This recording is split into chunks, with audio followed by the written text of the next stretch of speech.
શ્રી ગોવર્ધનનાથ કી જય. ખંડિતાનું ખૂબ રસાળ પદ લીધું છે આજે. સખીજનો, કોઈ લૌકિક ભાવ ના આવે એવી સાવધાની રાખી અને પાન કરવાનું છે. ગોપી જ્યારે રાત્રિએ રાહ જોવે છે, કૃષ્ણ આવતા નથી, એનો મનોરથ પૂર્ણ થતો નથી, અને સવારે જ્યારે કૃષ્ણના દર્શન કરે છે ત્યારે કૃષ્ણને જે મહેણા ટોણા મારે છે એનાથી પદ બનેલું છે. સુરદાસજીની રચના છે. પદના સુંદર શબ્દોને સમજીએ. જહીં જાઓ જહાં રેન વસે. જેવી ગોપી પીડાથી કૃષ્ણના દર્શન કરે છે, શ્યામ સુંદરના સવારે ભોરમાં દર્શન કરે છે, ત્યારે એ કહે છે કે જહીં જાઓ ત્યાં જ જાઓ. જહીં જાઓ મતલબ ત્યાં જ જાઓ. ક્યાં? જહાં રેન બસે. જ્યાં તમે રાત્રિ વિતાવીને આવ્યા છો એ જ ગોપીના ઘરે, એ જ સખીના ઘરે તમે જતા રહો પ્રભુ, એવું કહે છે. પછી બતાવે છે, જાનત હું પિય રસિક શિરોમણી, નાગર જાગર રંગ રસે. છૂટા શબ્દો પર કરીને તમને બતાવ્યું છે. સખીજનો, જાનત હું, ગોપી કહે છે હું જાણું છું, પિય પ્યારા, રસિક શિરોમણી જે રસમસ્તા છે, જે નખશિખ રસથી ભરેલા છે, જેના આંખમાંથી, જેના અધરોમાંથી રસ ટપકે છે, એવા રસિક શિરોમણી. જે રસિક છે એમાં એના પણ શિરોમણી નાગર શ્રી કૃષ્ણને કહે છે.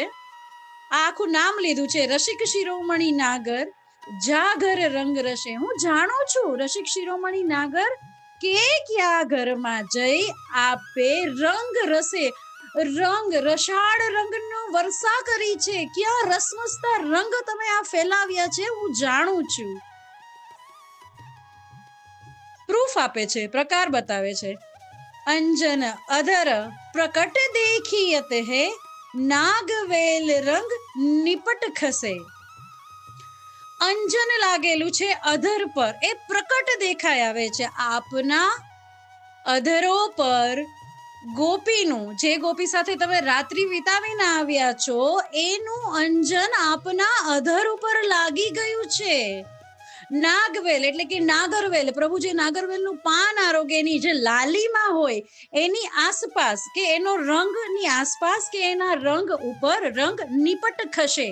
એ ખસી અને આ કોમ્બિનેશન બતાવે છે કે એ નાગરવેલના પાનનો સુંદર રંગ અને એની ઉપર અંજન અધર પ્રકટ દેખિયત હે, અંજનનો રંગ દેખાય છે આપણા અધરો ઉપર.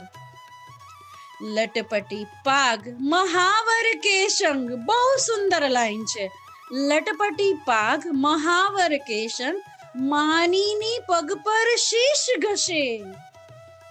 કેવો ટોણો મારે છે કે તમારી લટપટી પાગ, એક તો તમે પાઘ ધારણ કરી છે એ આમ તેમ થઈ ગઈ છે, એની ઉપર મહાવર, મહાવર એટલે અલતા, કુમકુમ અહીંયા આપણે લઈએ જે પગમાં લગાડાય છે, એવું લાલ કલરનો અલતા મહાવર ક્યાં લાગેલો છે?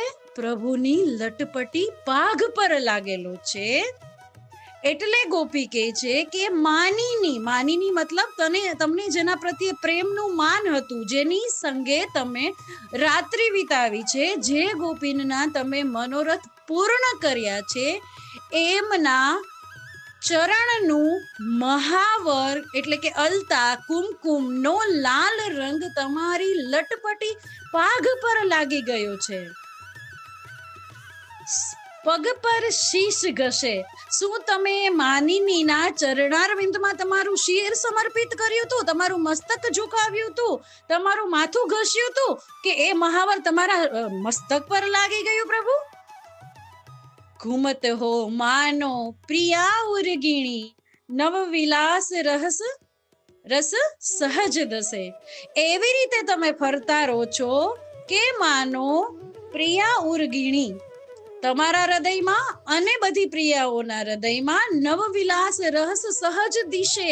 એ જે નવવિલાસનો રસ તમે માણીને આવ્યા છો ને પ્રભુ, એ નખ શીખ દેખાય આવે છે. માનો પ્રિયા ઉર્ગીણી, નવ વિલાસ રસ સહજ દશે. સહજ એટલે સહજ રીતે, પ્રકટ ભાવથી, દશે એટલે દેખાઈ આવે છે. હજી કે છે શિથિલિત વસન મરગજી માલા. શિથિલિત વસન, તમારા જે વસ્ત્રો છે એ શિથિલિત પરફેક્ટ નથી, આમ તેમ થઈ ગયા છે, શિથિલ થઈ ગયા છે, ઢીલા પડી ગયા છે કશ એના. મરગજી માલા, તમે જે ગજ મોતીની માલા પહેરી છે, મરગજી માલા, તે પણ આમ તેમ છે. પીઠ વલય કે ચિહ્ન કશે. વલય એટલે ગોળ આકૃતિ. ક્યાં એની છે માલા? પીઠ વલય કે, તમારી પીઠમાં વલયના ચિહ્ન કશે. ચિહ્ન દેખાઈ આવે છે, તમારી પીઠ પર વલયના નિશાન છે, ગોળ આકૃતિના નિશાન છે. શ્યામ ઉરસ્થલ પર નખ શોભિત, ગગન દ્વિજ શશી ઉદિત જશે. પ્રભુ કેવા છે? શ્યામ રંગના. એનું ઉરસ્થલ છાતીનો ભાગ કયો છે. પર નખ શોભિત, એમાં નખ લાગેલા છે. ગોપીન જેની સંગે મનોરથ પૂર્ણ કર્યો છે એના નખ લાગેલા છે. તો કેવી રીતના દેખાય છે? તો કહે છે શોભિત. કેવી રીતે શોભે છે? ગગન દ્વિજ શશી ઉદિત જશે. જેવી રીતે દ્વિજનો ચાંદ પતલી એવી પટ્ટી હોય એવી રીતે બતાવે છે કે જાણે આકાશમાં એ દ્વિજનો ચાંદ ચમકતો હોય એ રીતની આકૃતિ સામેના ગોપીજનના નખની તમારા શ્યામ ઉરસ્થલ પર દેખાઈ આવે છે પ્રભુ.